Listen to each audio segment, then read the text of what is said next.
Recently, this guy here asked me if I could make a video about memories and how they work. So today, I will try to explain not only how memories work, but also try to explain how you can create memories more efficiently based on this knowledge. First, it is important to know that we can categorize or explain a cognitive function such as memory in many different ways. There is a biological explanation such as by a neurochemical mechanism, the physiological neurons that we have in our brains, the synaptic activation of these neurons, the anatomy of the brain itself, or just the expression of memory as concepts, such as the capacity to remember things or to hold them in our heads. And starting with this last one, we can divide the concept of memory in two ways. First, there is short-term memory, which is defined as memory for informations currently held in our minds that will probably be forgotten later, which also includes the concept of working memory, the capacity to, for example, hear a telephone number, remember it for a while, and forget about it some minutes or hours later. Sometimes it can even work for months even, for example. People who tend to study for a test like a university test, and they tend to study so many things, but all of this knowledge is mechanical and even superficial. It is punctual way of learning things because after they've done the test, they simply forget about it. This is short-term memory. It is activated through what is called the top-down activation of the brain. That is, it starts with you intentionally wanting to perceive and to remember something that normally is expressed or is outside. So it starts in your brain and it is expressed outwards by a task or a behavior, and then deleted after this task or behavior is completed. Second, there is long-term memory, which on the other hand refers to information that is stored through time, differently to short-term memory. The long-term memory can actually be divided in so many different subcategories due to its complexity. While short-term memory tends to use more sensorial parts of the brain, the long-term memories tend to use very different parts of it. It can first be a declarative long-term memory regarding events, that is episodic memory. This is when you remember activities, situations, and experiences you had in your life. A tiny curiosity is that women rather than men tend to have better episodic memories. This also makes sense when you regard women as those who have better capacity to visualize and to think with images rather than words. Then this declarative memory can also be around facts, being called the semantic memory, that surrounds the knowledge that you have about the world, the universe, objects, languages, concepts, philosophy, and so on. And here is a catch. Men do not have better semantic memory than women do. And one of the reasons for this can be due to the correlation between memory and the limbic system of the brain, which is also called the emotional parts of the brain. Women have a deeper limbic system and a larger hippocampus than men do. They tend to have higher synaptic activations in these areas and can due to this be related to having better memories overall than men do. That's why many couples tend to say how women never forget, which can be true in some way. So be careful in what you do or what you say if you are in a relationship with one. They will probably remember those things, for good or for bad. It's up to you.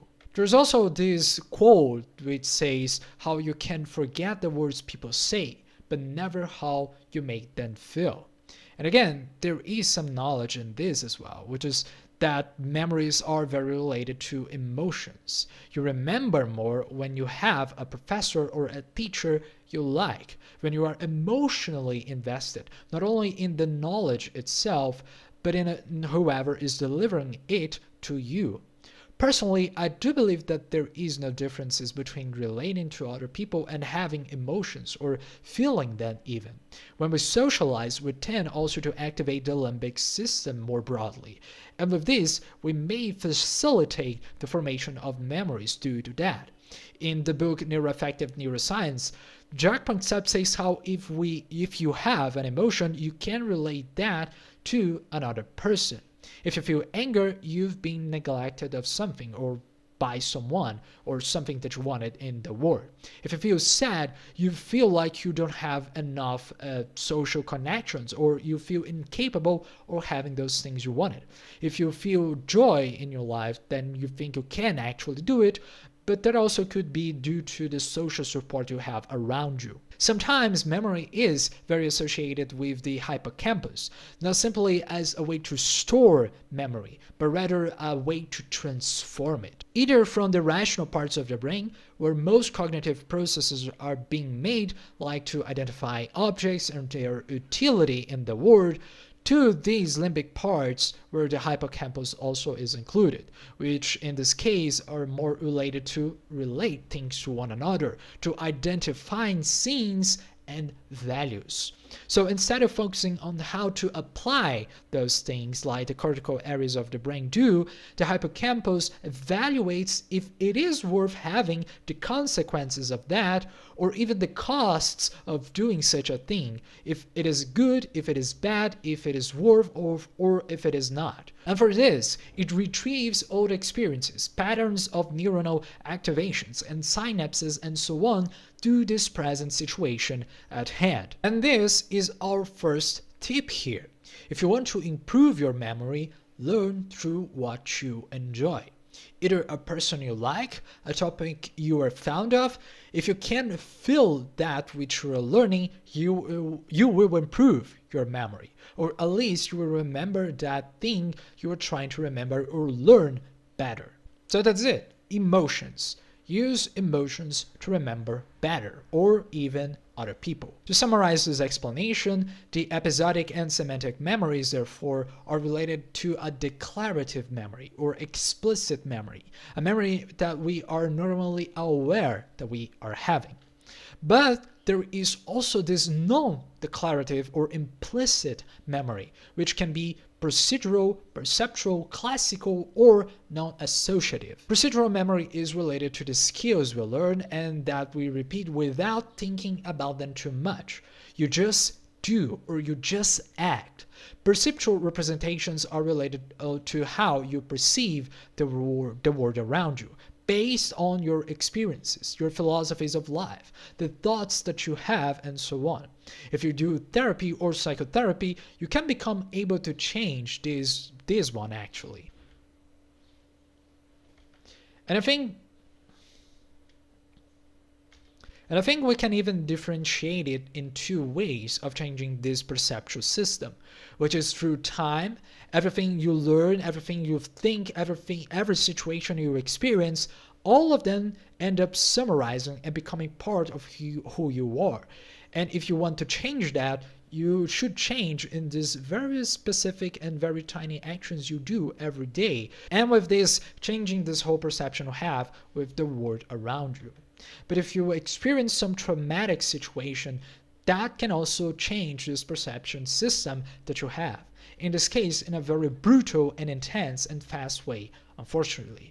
For example, when you discover that you were cheated by your partner, when you have suffered a traumatic experience such as the death of a parent or a very close friend of yours. Although stuff like this can really change these perceptions that you have. Following up, we have classical conditioning, which is the correlation between a thing and another thing. You do something, you receive a reward, you do that again. Your brain remembers it.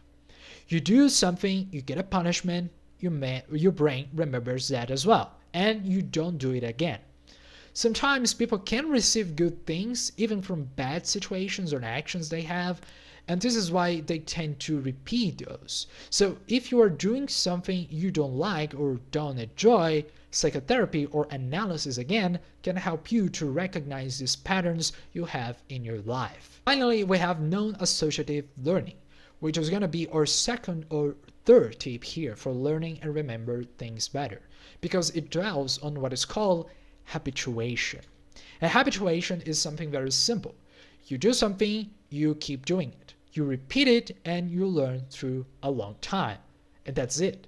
Everything you do and you keep doing it, you will not only remember it more, but you will also remember it better through exposition and repetition. The synapses of your brain that normally have to make very difficult associations between one another, between these emotional and rational parts of your brain, end up, when you habituate or just keep repeating it, becoming simpler, faster, and better to recollect events and to keep reproducing them, just like in this image here. It is almost as if you could create memories actively, not only needing to depend on your emotions and the natural causes of it. All you need here is intentionality. What do you want to remember? If you keep doing it, you will remember. As simple as that. Now, here is a recapitulation.